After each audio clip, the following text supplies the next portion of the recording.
ये कहानी है रामनगर गांव की। रामनगर गांव में मनोज अपनी पत्नी शीतल के साथ रहता था। मनोज जंगल में लकड़ियां काटकर बेचने का काम करता था ताकि वो अपने परिवार का पालन पोषण कर सके।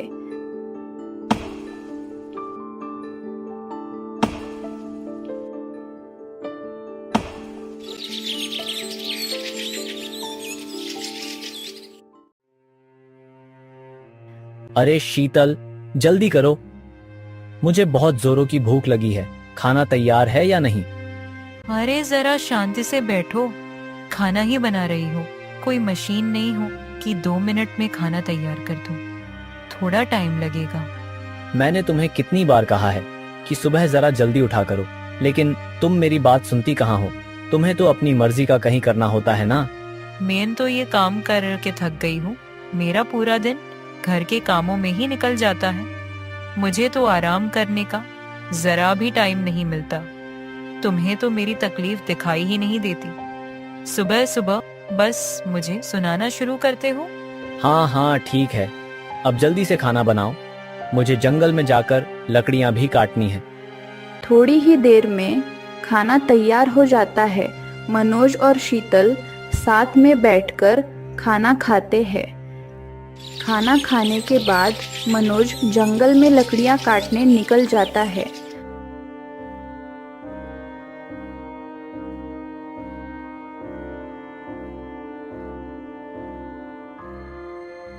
अरे शीतल, कहाँ हो तुम?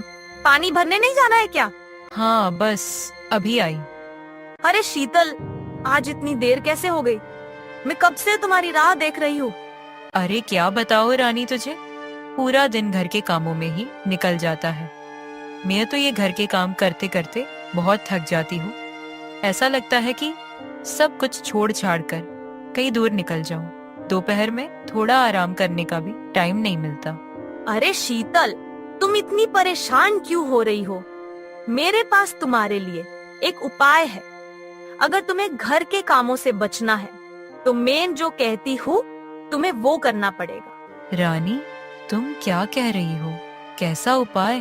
कुछ समझी नहीं। जल्दी से वो उपाय मुझे बता दो।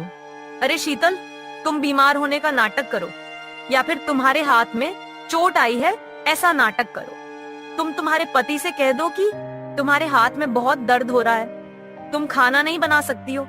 फिर देखना तुम्हारा पति घर के सारे काम करेगा और तुम्हें आराम ही आराम मिलेगा। अरे रानी, ये तो बहुत अच्छा उपाय बताया तुमने। पर रानी, इससे कोई परेशानी तो नहीं होगी ना? अरे शीतल, कोई परेशानी नहीं होगी। ये उपाय तो मैं भी करती हूँ। जब मुझे काम करने का मन नहीं होता तब मैं भी बीमार होने का नाटक करती हूँ और मेरा पति घर के सारे काम करता है और साथ में मेरी सेवा भी करता है। तो ठीक है रानी, आज से मैं भी बीमार होने का नाटक करूंगी और दिन भर आराम ही आराम करूंगी। ये हुई ना बात। अब जल्दी चलो, हमें पानी भरने तालाब भी जाना है। हाँ हाँ चलो, चलते हैं।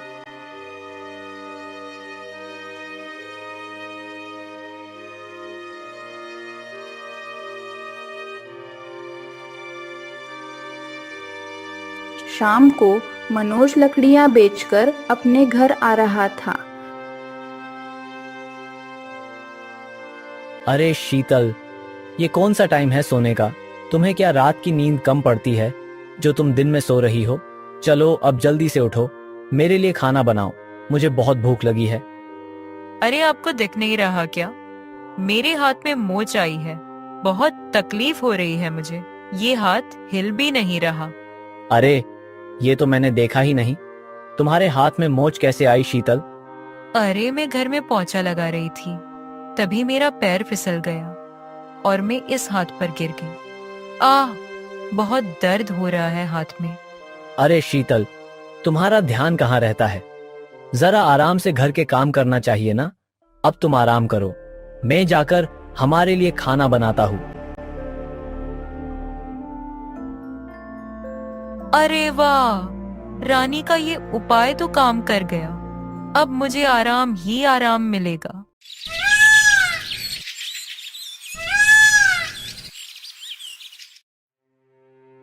अरे शीतल, 2 दिन हो गए, क्या अभी भी तुम्हारे हाथ का दर्द ठीक नहीं हुआ? नहीं जी, अभी भी मेरे हाथ में दर्द हो रहा है और इस हाथ के दर्द की वजह से अब तो मेरे सिर में भी दर्द होना चालू हो गया है। अच्छा, तो चलो हम अभी वेद जी के पास चलते हैं, वो तुम्हें ठीक कर देंगे। अरे नहीं नहीं, 2 दिन आराम करूंगी तो ठीक हो जाऊंगी। वैसे भी वेद जी बहुत सारी दवाई देते हैं और दवाई खाने से मुझे एलर्जी हो जाती है। ठीक है शीतल, हम वेद जी के पास नहीं जाएंगे, तुम घर में ही आराम करना। अब मैं रसोई में जाकर खाना बनाता हूँ, फिर उसके बाद ही जंगल में लकड़ियां काटने चला जाऊंगा। पता नहीं शीतल का हाथ कब ठीक हो जाएगा।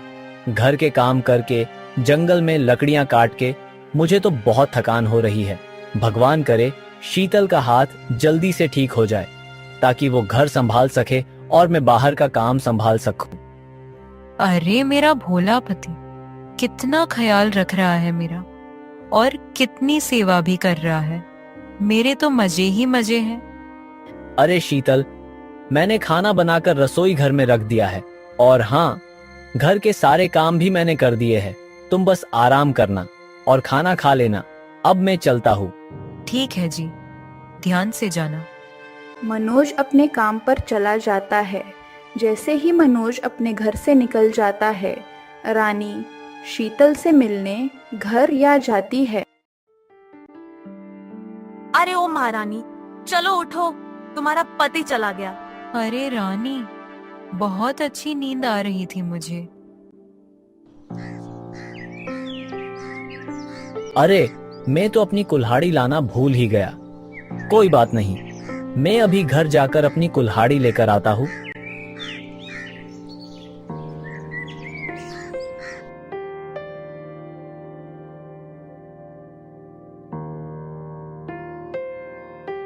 क्यों शीतल महारानी, तुम्हें मेरा उपाय कैसा लगा?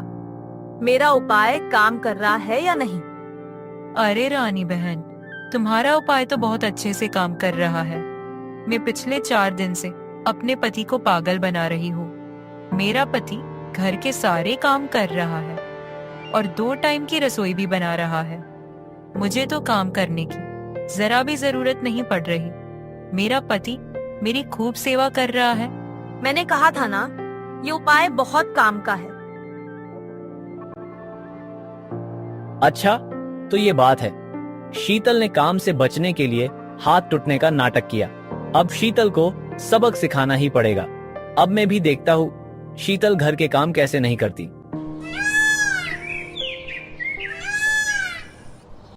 अरे शीतल, तुम्हारा हाथ अभी तक ठीक नहीं हुआ। हाथ तो ठीक हुआ है, लेकिन सिर में अभी भी दर्द हो रहा है। अरे पर तुम्हारे सिर पर ये चोट कैसे आई? अरे वो लकड़ियां काटते समय कमजोरी की वजह से मुझे चक्कर आ गई और मैं नीचे गिर गया और मेरे सिर पर चोट आ गई।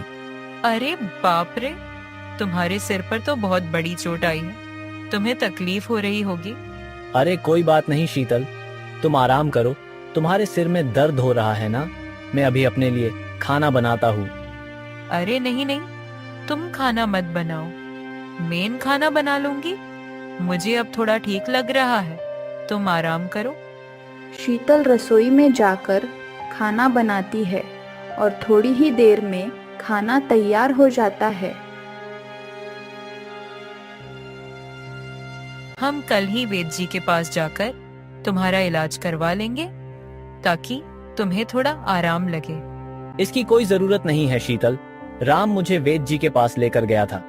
वेद जी ने मुझे 2 महीने तक काम नहीं करने को कहा है। शीतल, अब मैं जंगल में लकड़ियां कैसे काटूंगा? अब हमारा घर कैसे चलेगा?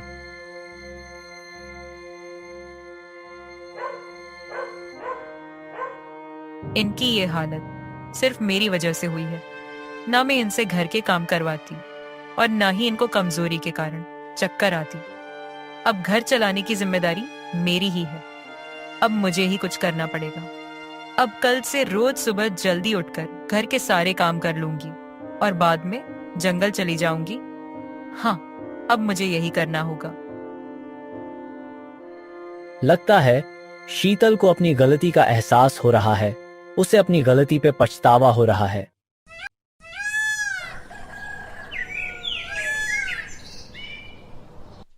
अगले दिन शीतल जल्दी उठकर घर के सारे काम करती है और कुल्हाड़ी लेकर जंगल में जाने के लिए निकल जाती है। अरे शीतल, इतनी सुबह ये कुल्हाड़ी लेकर कहाँ जा रही हो? अरे रानी, मेरे पति के सिर में चोट आई है। कल वो जंगल में लकड़ियां काटते समय चक्कर खाकर गिर गए और उनके सिर पे चोट आ गई। अच्छा अच्छा, तो ये बात है। ठीक है शीतल, तुम जाओ अपने काम पर और मैं भी अपने घर चली जाती हूँ।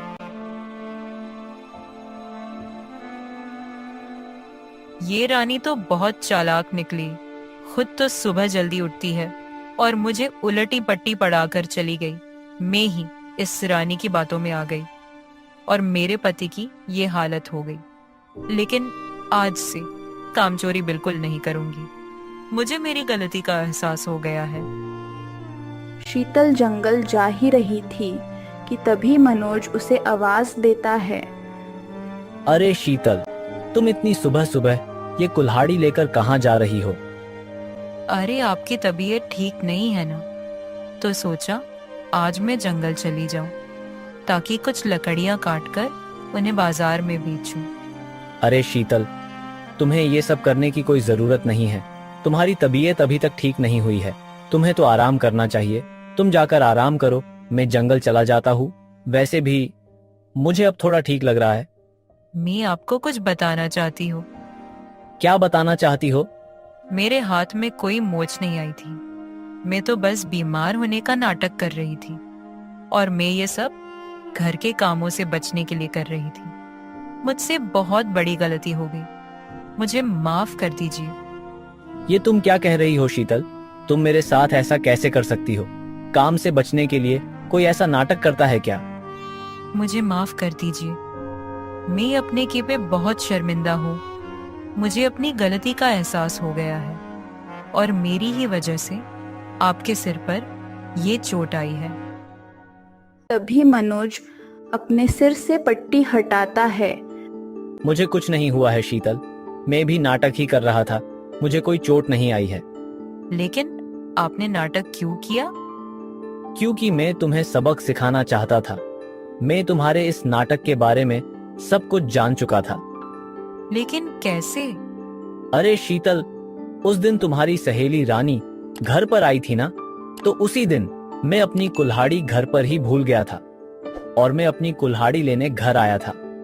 तभी मैंने तुम दोनों की सारी बातें सुन ली थी और ये सब सुनकर मुझे बहुत गुस्सा आया और मैंने तय किया कि मैं तुम्हें सबक सिखाकर ही रहूंगा और फिर सिर पर चोट लगने का नाटक शुरू कर दिया। अगर तुम्हें बुरा लगा हो तो मुझे माफ कर दो, लेकिन तुम्हें सबक सिखाना बहुत जरूरी था। अरे आपको माफी मांगने की कोई जरूरत नहीं है। आपने मुझे सबक सिखाकर अच्छा किया। ठीक है शीतल, अब तुम जाओ और खाना बनाओ। मुझे जंगल में जाने के लिए देर हो रही है। अरे मैंने खाना सुबह में ही तैयार कर दिया है। अरे ये तो बहुत अच्छी बात है। चलो हम साथ में खाना खाते हैं। और फिर मनोज और शीतल खुशी खुशी अपना जीवन जीने लगे।